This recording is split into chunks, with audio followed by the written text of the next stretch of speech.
Crawford's free agency. Let's talk about it in this video. Smash the like button, subscribe to the channel, share the video, turn on your notifications. Catch me live Monday, Wednesday, and Thursday night at 7:30 p.m. Central Time. I'm also live every Sunday morning with the Singing OG KQKC Boxing Network. Sunday mornings, 9 a.m. Central Standard Time. And I also ask that you join the channel as a member. Drop super chats and super thanks when you come by the live streams and videos that we do, and hit me up if you want to debate. Knockoutboxing86@yahoo.com, or you can just come by the channel when I'm live and we can get it cracking. You gonna run into the door like that? What is wrong with you? You sat right there too. Dang, you got in trouble. Anyway, look, bro. So Terence Crawford being a free agent, this means that the Errol Spence rematch is in all likelihood off the table and out the window. So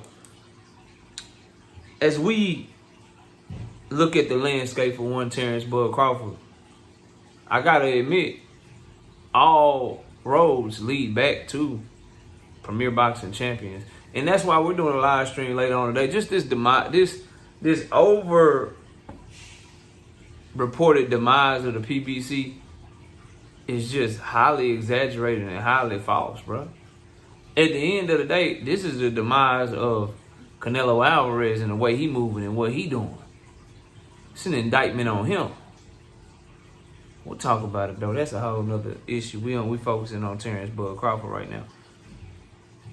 People are thinking that this is somehow that Canelo and Terence Crawford is somehow negative news for Premier Boxing Champions. Number one, for Canelo Alvarez, he's just a huge, blatant ass duck. I don't care what you say, bro. I don't care what you say. You know what I mean? Number two, for Terence Bud Crawford, all his roads lead back to Premier Boxing Champions. What are his options? Terence Crawford,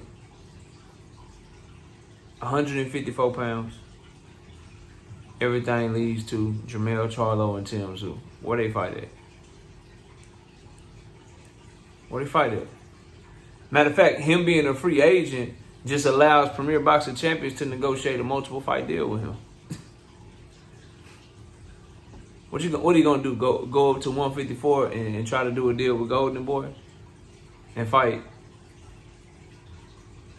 Virgil Ortiz? Jerome Boots Ennis has the belt that Terence Crawford dropped.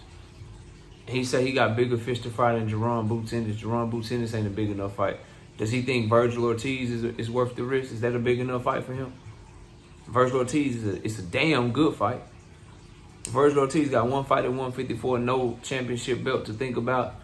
What does he do for Terence Bud Crawford? If Jerome Boots Ennis don't do nothing for you to reunify at 147, what does one Virgil Ortiz do for you? And other than Virgil Ortiz, who else does Golden Boy have for you at 154 pounds? You gonna stay at 147 and fight Alexis Rocha, who already got his ass knocked out by Giovanni Santilli? Is that what you gonna do? You gonna sign the Matchroom? You gonna sign the Eddie Hearn? Who they got at 154 pounds?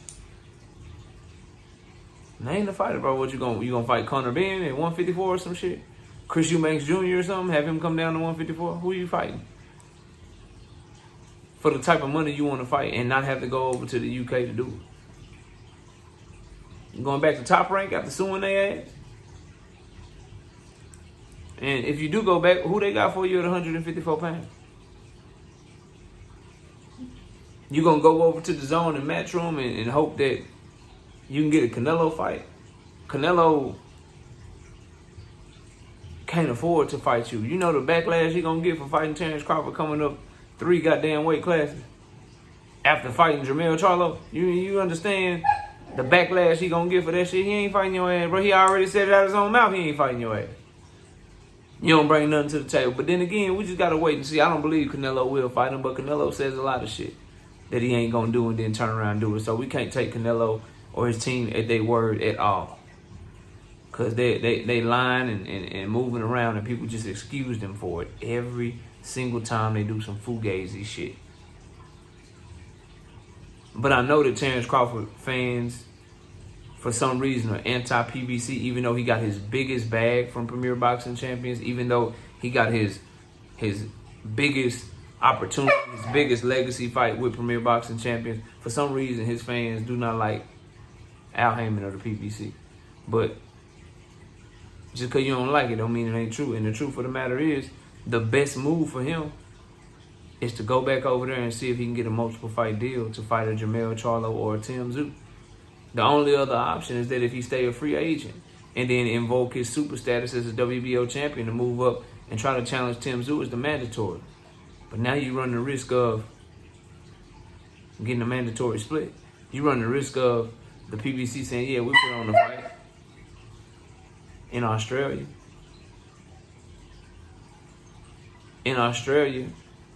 Or you can come back over here and we can just make the fight.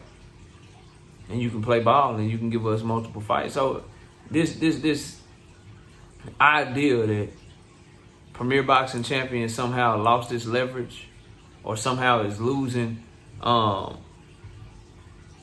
any moves, bro, they seem to always be in a good position. And they moves always seem to be calculated when it comes to these fighters, because Canelo Alvarez, while he's fighting Berlanga, if he fights Berlanga, they got David Benavidez in position to be his mandatory. And then they can try to get David Benavidez on the last fight of his deal in September, a shot at undisputed at 175 pounds in a big fight with Artur Beterbiev or Dimitri Bivol, whoever wins that fight. That would be a huge fight. They got moves. They got plenty of moves left, bro. But Terence Crawford doesn't have many that'll give him the type of payday that he's looking for. Like, look at what he's looking to do. He's looking to make as much money as possible. He's looking to cash in the final few fights of his career. He ain't trying to take no pay cut. Alexis Rocha represents a pay cut. Virgil Ortiz would represent a pay cut.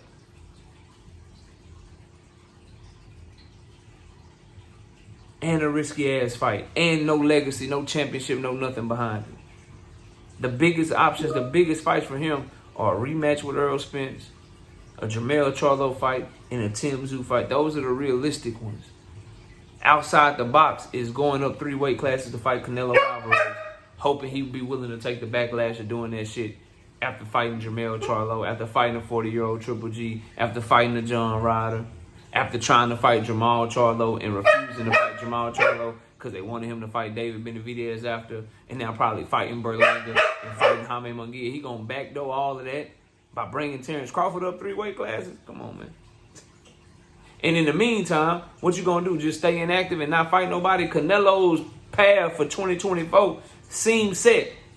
So you gonna wait around till 2025 when you 37, 38 years old, 37 years old, whatever it is? Hoping he'll fight you then? That what you gonna go over to the zone for? His options are very clear. See what you can do to get a 2-fight, 3-fight deal to fight the names over at Premier Boxing Champion that are the biggest names from 147 to 154. See what y'all can do about a Jermell Charlo fight, a Tim Tszyu fight. See what you can do to get maybe Errol Spence if he has an opportunity to build himself back up, get a win or 2 under his belt, and then y'all meet up for the rematch, for the showdown, and get another big bag to get that fight built back to what the first one was. That's your only options, bro. That's your only realistic good options. Or you can probably try to fight, see if somebody will overpay you. See if somebody will overpay you like BLK Prime did or some shit like that. But Top Rank probably won't be on the table for him. You can see him going to Golden Boy. You can see him going over to the zone and Matchroom. But who they got for him that's going to get him the money that he wants? It's really one name that will be a relatively big fight. And then if he goes over there and he fights Virgil Ortiz, if you think Oscar's going to feed Virgil Ortiz to him, if he goes over there and he does that, then what after that? What's after that? What's after that? What does he do after that? His best option is to get 2 or 3 fights in the next 2 or 3 years before retiring or whenever he decides to retire. You got to go to where the smoke is at 154 pounds. And all the smoke at 154 pounds, all the big fights at 154 pounds, they still run over there through Premier Boxing Champions. So that's your best bet. Y'all let me know what y'all think. Comment below, smash a like, sub to the channel. I'll see y'all soon. Peace out.